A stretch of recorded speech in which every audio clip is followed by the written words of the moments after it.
तो हेलो दोस्तों, नमस्कार। एक बार फिर से आप सभी विद्यार्थियों का हमारे यूट्यूब चैनल पर बहुत बहुत स्वागत है। तो आज के वीडियो में हम लोग पढ़ने वाले हैं कर्णखंड काव्य। जो भी लोग क्लास 10th में हैं, कक्षा 10 का एग्ज़ाम जो लोग देने जा रहे हैं, जो विद्यार्थी, उनके लिए ये वीडियो है। तो कर्णखंड काव्य से आता है आपके एग्ज़ाम में। तो कर्णखंड काव्य पढ़ने से पहले इसकी कहानी हम लोग समझ लेते हैं। एक बार इस कहानी में क्या है इसको समझ लेंगे तो पढ़ने में आसानी होगी, समझने में आसानी होगी आपको। ठीक है, तो एक बार शॉर्टकट में हम इसकी पूरी कहानी समझ लेते हैं। इसकी भूमिका, इसमें क्या मतलब, इसमें क्या रहेगा।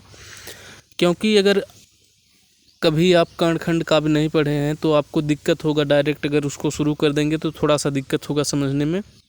इसलिए पहले उसमें कहानी क्या है उसको देख लेते हैं। तो चलिए देख लेते हैं। ठीक है,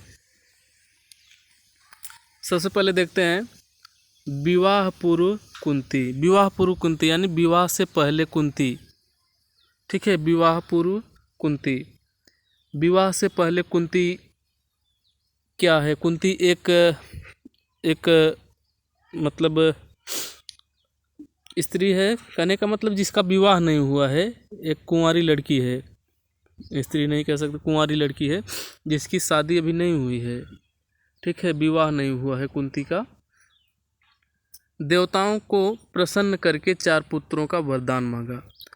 विवाह उसका नहीं हुआ था, तभी उन्होंने देवताओं को प्रसन्न करके 4 पुत्र मांगा था वरदान में। ठीक है, देवताओं को प्रसन्न करके 4 पुत्रों का वरदान मांगा था। एक बार सूर्य का मंत्रोच्चारण किया। कौन? कुंती ने। क्यों किया? क्योंकि जो वरदान मिला था उनको, वही देखने के लिए कि सही है कि नहीं, क्या हमें सच में मिल जाएंगे पुत्र। तो इसी को देखने के लिए उन्होंने ट्राई किया कि ये सही है कि नहीं सही है। तो जब सूर्य का मंत्रोच्चारण किया तो सूर्य द्वारा पुत्र प्राप्त हो गया। क्या हुआ? सूर्य के द्वारा एक पुत्र प्राप्त हो गया, उसको एक पुत्र प्राप्त हो गया। और इसकी शादी भी नहीं हुई है और पुत्र भी मिल गया। अब क्या होता है देखते हैं। जिसके शरीर पर कवच कुंडल था। किसके शरीर पर? जो पुत्र प्राप्त हुआ सूर्य द्वारा, उसके शरीर पर कवच कुंडल था। एक कवच था, एक कवच था। कौन कवच था? कोई भी, जब तक वो कवच उसके शरीर पर रहेगा तब तक उनको कोई मार ही नहीं सकता, ऐसा कवच है वो। ठीक है, उस बच्चे के ऊपर, जो छोटा बच्चा सूर्य द्वारा पैदा हुआ है। कुंती लोक लज्जा से बचने के लिए बच्चे को कहाँ प्रवाहित कर दिया? एक नदी में। क्योंकि कुंती की शादी नहीं हुई है और एक बच्चा भी हो गया। अब लोक लाज के कारण, लज्जा के कारण कि लोग क्या कहेंगे, इसके लाज के मतलब लाज के कारण, लज्जा के कारण इस बच्चे को नदी में ले जाकर के प्रवाहित कर देती है। बच्चा कौन पाता है? बच्चा अधिरथ और राधा, 2 सूतों को मिला। सूत यानी, सूत एक जाति होती है, समझ लीजिए, एक जाति थी सूत। तो उनको मिला। क्या नाम था उनका? अधिरथ। और उनकी पत्नी राधा को वो मतलब वो लड़का मिला, वो बच्चा मिला नदी में। बच्चे का नाम कर्ण रखा। यहाँ खा सिर्फ है, टाइपिंग में मिस्टेक है, इसको सुधार करना है। बच्चे का नाम कर्ण रख दिया गया। कौन रखा? जो पाया, जो बच्चे को पाया। कौन पाया? अधिरथ और उनकी पत्नी राधा ने। तो राधा का पुत्र अब हो गया, और राधा का पुत्र होने के नाते इनका नाम राधेय भी हो गया। किसका? कर्ण का। अब आगे देखते हैं क्या होता है। कुंती का विवाह हस्तिनापुर के पांडु से हुई। जो कुंती है, पहले तो शादी के पहले ही एक बच्चा पैदा हो गया, सूर्य द्वारा एक बच्चा मिल गया, उसको प्राप्त हो गया। इसके बाद फिर कुंती की शादी होती है। किससे? हस्तिनापुर के एक पांडु पांडु थे, उनसे शादी होती है। और पांडु की 2 पत्नी थी, एक तो कुंती से होती है, एक ये है, और एक और पत्नी उनकी जिनका नाम माद्री था। ठीक है, तो पांडु की 2 पत्नियां, एक माद्री और एक कुंती। और माद्री और कुंती से भी मतलब पुत्र से होते हैं। माद्री से पुत्र होते हैं नकुल और सहदेव, और कुंती से पुत्र होते हैं युधिष्ठिर, भीम और अर्जुन। ठीक है, माद्री को 2 पुत्र और कुंती को 3 पुत्र, यानी कुल 5 पुत्र हो गए। किसके? पांडु की शादी हुई है ना, 2 मतलब 2 पांडु की शादी हुई है, जो एक माद्री और एक कुंती से। ठीक है, तो दोनों से मिलाकर के 5 बच्चे होते हैं। और ये जो 5 बच्चे होते हैं, इन बच्चों का नाम 5 पांडव था। 5 पांडव कहा जाता था, नाम तो अलग अलग है। ठीक है, नाम तो नकुल, सहदेव, युधिष्ठिर, भीम, अर्जुन, ये नाम है। और इनको 5 पांडव भी कहा जाता है। इसके आगे चलते हैं। पांडु के पुत्र पांडव कहलाए, यानी पांडु के पुत्र थे, और क्या कहलाए? पांडव कहलाए 5।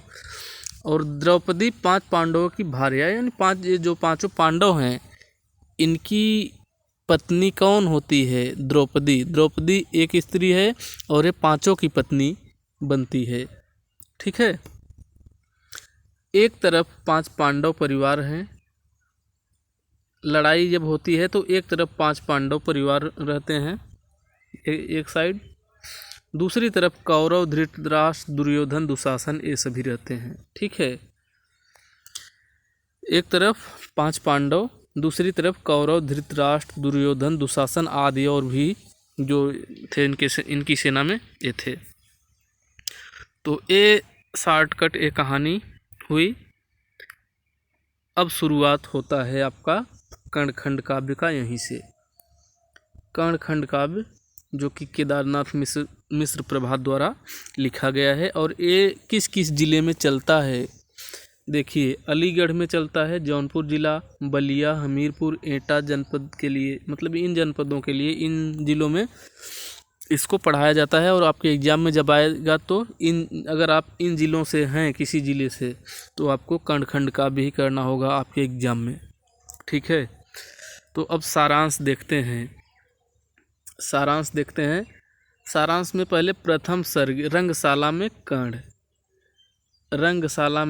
प्रथम सर्ग है रंगशाला में कर्ण।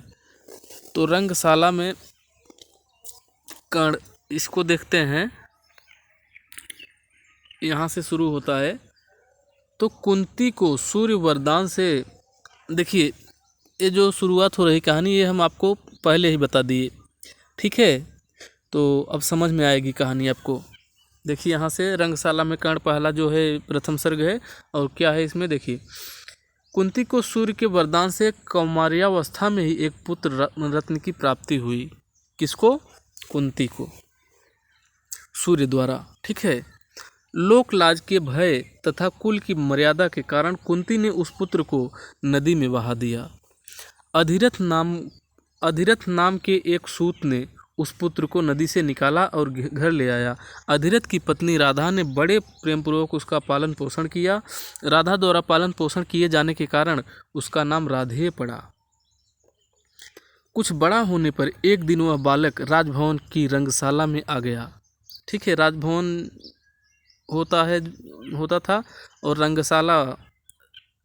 रंगशाला जैसे नाट्यशाला में नाटक को प्रस्तुत किया जाता है, और रंगशाला में वीर जाते हैं, अपनी वीरता को दिखाते हैं। ये रंगशाला होती है। तो रंगशाला अलग होती है, नाट्यशाला अलग होती है। ठीक है, तो क्या होता है? राजभवन की रंगशाला में आ गया कौन? कर्ण।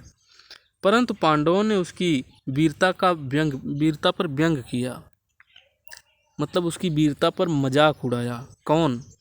5 पांडव जो थे। ठीक है, दुर्योधन ने इसके विपरीत उसे बड़ा सम्मान दिया। जो दुर्योधन थे, 5 पांडव नहीं, ये जो अलग हैं, दुर्योधन ने बहुत सम्मान दिया। किसको? कर्ण को। और कहा कि जो तुम्हें सूतपुत्र कहेगा मैं उसको नीचा अवश्य दिखाऊंगा।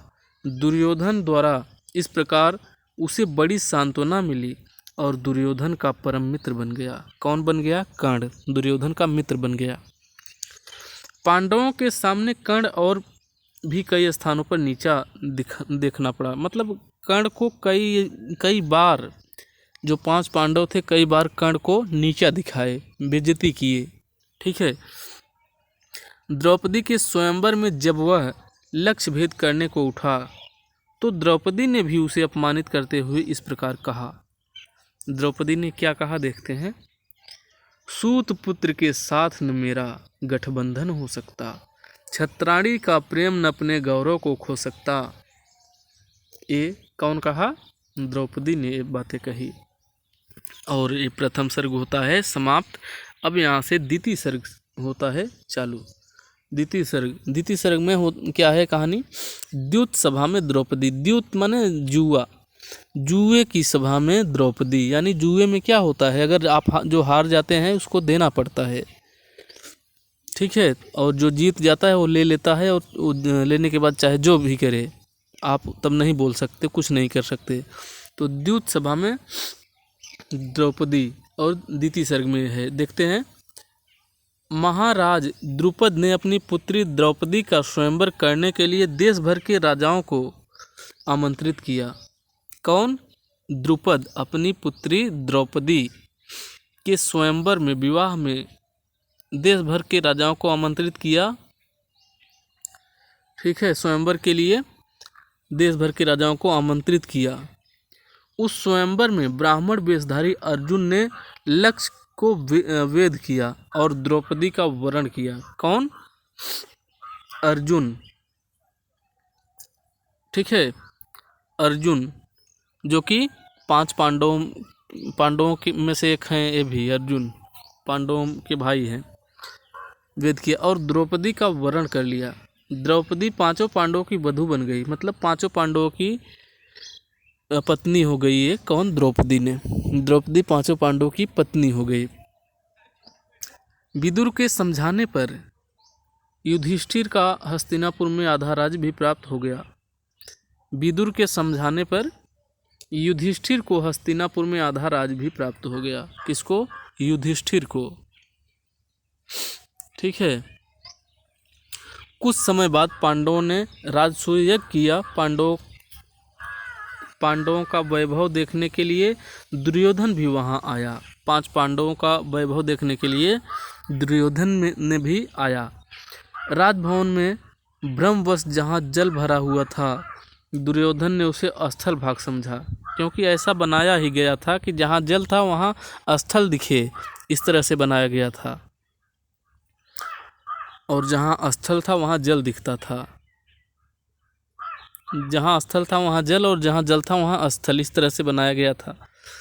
तो क्या होता है, ब्रह्मवश जहाँ जल भरा हुआ था, दुर्योधन ने उसे स्थल भाग समझा और वह जल में गिर गया। द्रौपदी उसे देखकर हंस पड़ी और कहा कि अंधों की संतान अंधी ही होती है। दुर्योधन ने इस अपमान से इतना आहत हुआ कि उसने मन ही मन द्रौपदी से इस अपमान का बदला लेने का प्रण कर लिया। अपने मामा शकुनी से मिलकर दुर्योधन ने पांडवों के साथ कपट क्रीड़ा की योजना बनाई। कौन? दुर्योधन ने शकुनी से मिलकर एक कपट क्रीड़ा की योजना बनाई। कपट द्यूत क्रीड़ा, द्यूत माने जुआ, क्रीड़ा माने खेल, जुआ का खेल जो होता है उसमें एक योजना बनाई। इस कपट क्रीड़ा में मामा शकुनी की चाल से दुर्योधन ने युधिष्ठिर को हरा दिया। दुर्योधन ने युधिष्ठिर को क्या किया? हरा देता है। दुर्योधन हरा देता है युधिष्ठिर। और युधिष्ठिर कौन है? 5 पांडवों में से एक हैं। अंत में युधिष्ठिर ने द्रौपदी को भी दांव पर लगा दिया। फिर अंत में क्या होता है कि दुर्भाग्य से द्रौपदी को भी वो हार जाता है। दुर्योधन की आज्ञा से दुशासन द्रौपदी को बाल पकड़कर घसीटता हुआ राजसभा में ले आया, क्योंकि वो जीत चुका है अब उनसे, और वो अब कोई कुछ नहीं कर सकता, जो जीत गए तो चाहे जैसे मन वैसे ले आए। ठीक है। द्रौपदी ने बहुत प्रार्थना की किंतु दुशासन नहीं माना। कर्ण ने इस अवसर का लाभ उठाते हुए दुशासन को और अधिक प्रेरित किया। क्यों? क्योंकि कर्ण की भी बेइज्जती ये लोग बहुत बार किए थे, इसलिए। दुशासन मत ठहर, कर्ण क्या कहता है कि दुशासन मत ठहर, वस्त्र हर ले कृष्णा के सारे, वह पुकार ले रो रो कर चाहे वह जिसे पुकारे।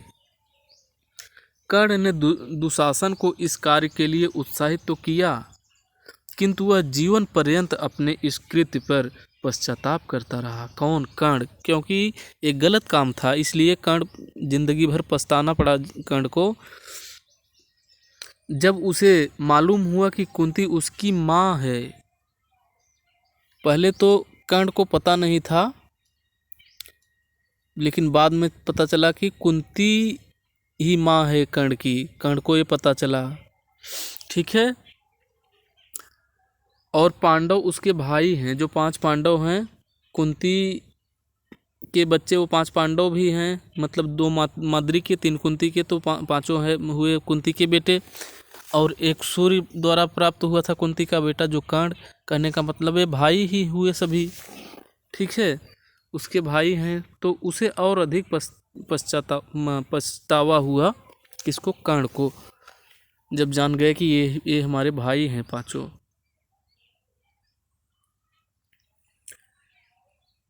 तृतीय सर्ग, तीसरा सर्ग देखते हैं। कर्ण द्वारा कवच कुंडल दान। कर्ण कवच कुंडल दान दे देता है। और कवच कुंडल क्या था? जो उसके शरीर पर था, एक कवच कुंडल कवच था। कहने का मतलब वो जब तक शरीर पर रहता तब तक उसको कोई मार ही नहीं सकता था, ऐसा वो कवच था कर्ण का। लेकिन कर्ण दान में दे देता है। क्यों दान में दे देता है?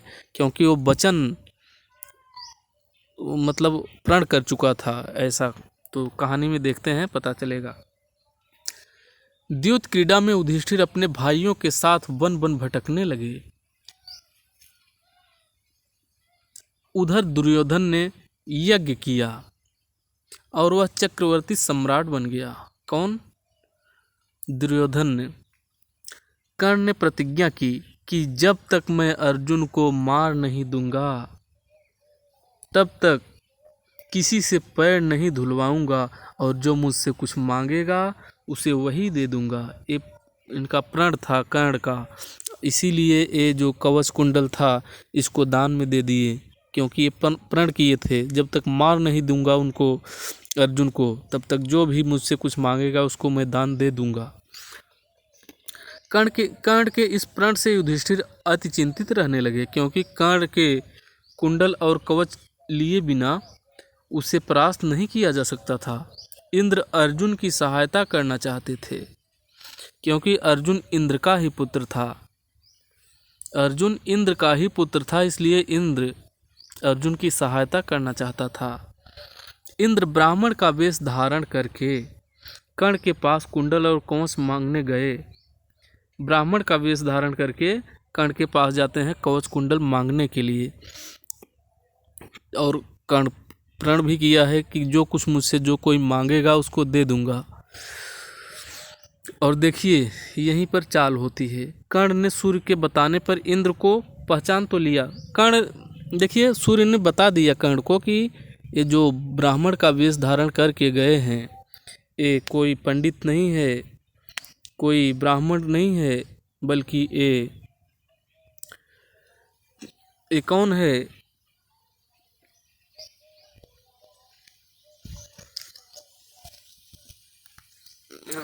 इंद्र। ठीक है। ये इंद्र हैं, कोई दूसरा नहीं, पंडित नहीं है, इंद्र हैं। और इंद्र का पुत्र कौन था? अर्जुन। ठीक है।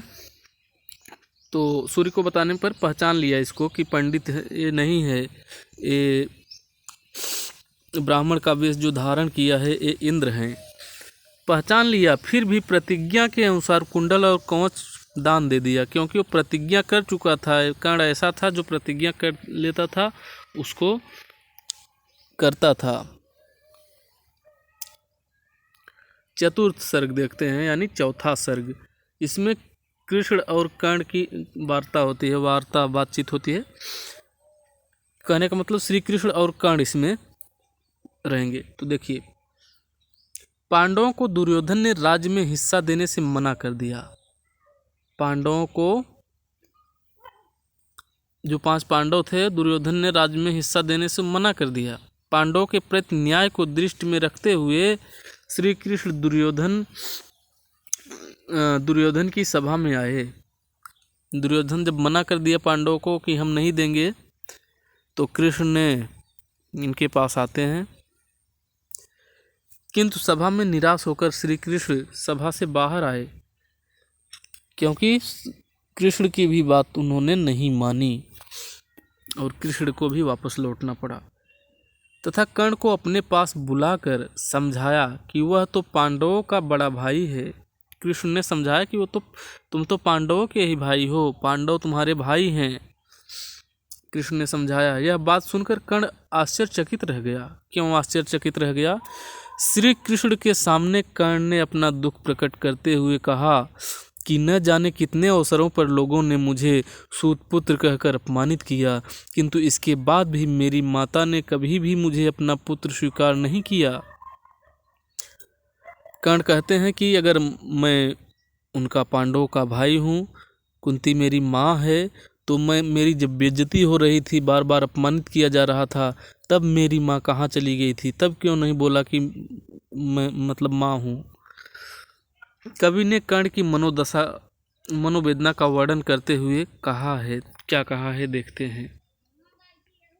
यो न उपेक्षित होता मैं, यो भाग्य न मेरा सोता, स्नेहमयी जननी ने यदि रंचक भी चाहा होता, घृणा अनादर तिरस्क्रिया, यह मेरी करुण कहानी, देखो सुनो कृष्ण क्या कहता इन आँखों का पानी।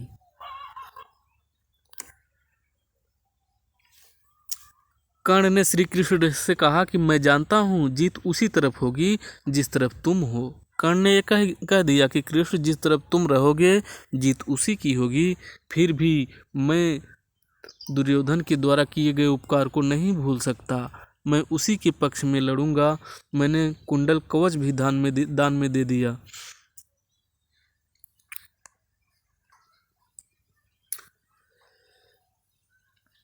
मैंने अपने कुंडल कवच भी दान में दे दिए। पांडवों को इन्हीं का भय था ना, इनको मैंने दान में दे दिया।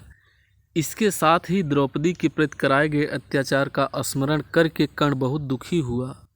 क्यों दुखी हुआ? क्योंकि पांडव उनके भाई हैं और वो जो उनकी पत्नी थी, उनके भाई की पत्नी थी, इसलिए जो इस पर उनको कर्ण को दुख होता है। श्री कृष्ण ने उसे दुराग्रही बताया, किंतु कर्ण दुर्योधन का साथ छोड़ने को तैयार नहीं हुआ। यही था इसमें। अब पंचम सर्ग में क्या है देखते हैं। माँ और बेटा, माँ और बेटे की कथा 5वें सर्ग में है। तो 5वां सर्ग देख लेते हैं एक बार हम लोग। तो महाभारत का युद्ध होने तक अब केवल 5 दिन शेष रह गए थे। ठीक है, महाभारत का युद्ध होने में अब सिर्फ 5 ही दिन शेष रह गए। कुंती इससे अत्यंत व्याकुल होने लगी। उन्हें तो सबसे बड़ा दुख यही था, भाई ही एक दूसरे के खून के प्यासे हो गए हैं और भाई ही दूसरे भाई की मृत्यु का कारण बनेगा। कुंती ने अच्छी तरह विचार किया और कर्ण के पास गई। कर्ण ने कुंती को प्रणाम किया और अपना परिचय राधे के रूप में दिया। कुंती ने कहा कि तुम राधा के पुत्र नहीं हो बल्कि मेरे पुत्र हो। कुंती की यह बात सुनकर कर्ण की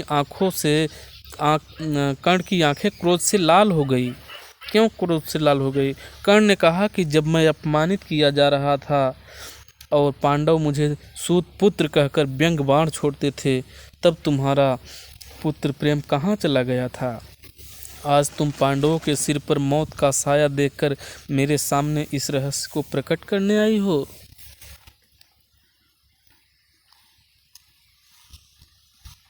इस रहस्य तो कर्ण ने कुंती से कहा। कर्ण ने कुंती से क्या कहता है देखो। क्यों तुमने उस दिन न कहा सबके सम्मुख ललकार, कर्ण नहीं है सूत पुत्र वह भी है राजकुमार। एक कर्ण कहते हैं अपनी माँ से, कुंती से। कुंती की आंखों से अश्रुधारा बहने लगी। कर्ण ने कहा, मेरे भाग्य के साथ बहुत खिलवाड़ हुई है, किंतु यह भी बड़ी विडंबना होगी कि एक माँ अपने पुत्र के पास से खाली हाथ लौटे। मैंने केवल अर्जुन को ही मारने की प्रतिज्ञा की है माँ। कहता है कि मैं केवल अर्जुन को मारने की प्रतिज्ञा किया है। मैं तुम्हें वचन देता हूँ कि मैं अन्य किसी पांडवों को नहीं मारूंगा। कुंती वापस लौट आई। इधर कर्ण के हृदय में भी विचारों का सागर लहरने लगा।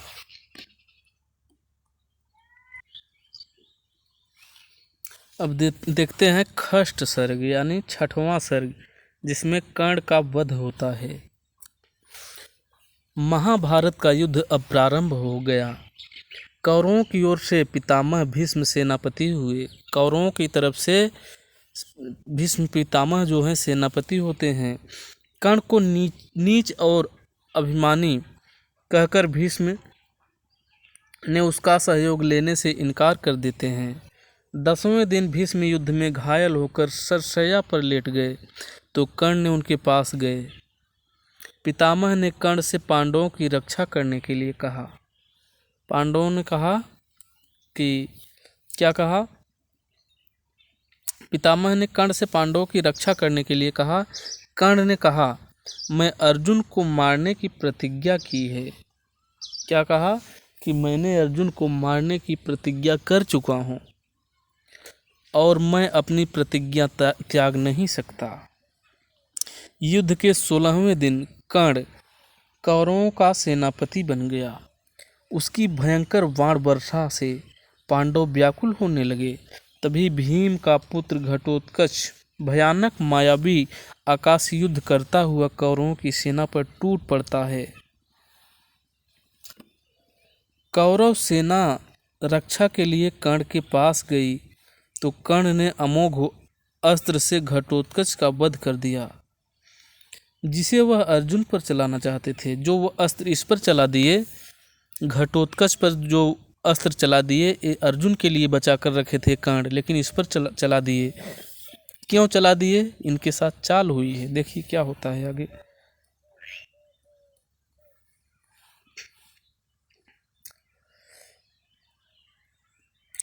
किस पर चला दिए? अर्जुन पर चला दिए। अर्जुन पर नहीं चला दिए, घटोत्कच पर चला दिए। ठीक है, जिसे वह अर्जुन पर चलाना चाहते थे। किसके लिए रखे थे? अर्जुन पर चलाने के लिए रखे थे, लेकिन घटोत्कच का वध करके वो अस्त्र समाप्त हो गया इनका। वह सोचने लगे कि यह अभी कृष्ण की ही माया है।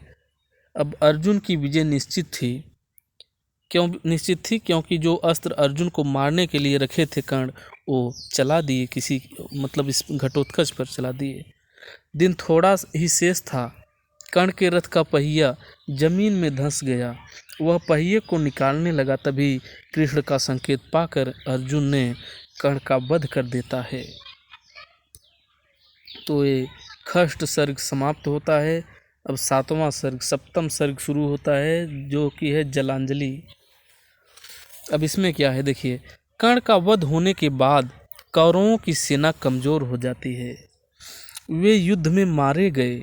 युधिष्ठिर ने अपने ही कुल के भाइयों को जलदान दिया। युधिष्ठिर जो है अपने ही कुल के भाइयों को जलदान दिया। तभी कुंती ने कर्ण को भी जलदान देने को कहा। युधिष्ठिर द्वारा पूछे जाने पर कुंती ने कर्ण के जन्म की सारी कहानी बताई, प्रकट की। यह जानकर कि कर्ण उनके ही बड़े भाई थे, युधिष्ठिर को बड़ा ही दुख हुआ।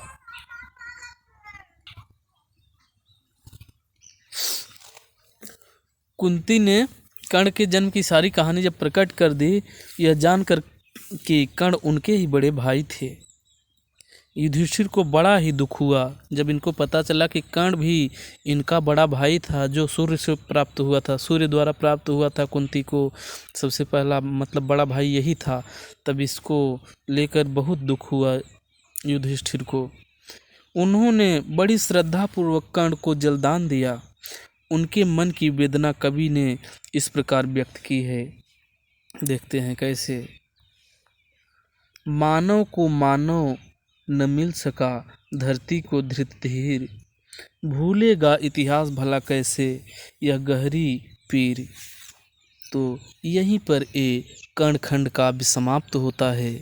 और अगर ये आपको अच्छा लगा हो तो चैनल को सब्सक्राइब कर सकते हैं इस तरह के और भी वीडियो देखने के लिए। हम मिलते हैं आप सभी से फिर किसी दूसरे वीडियो में। तब तक के लिए नमस्कार।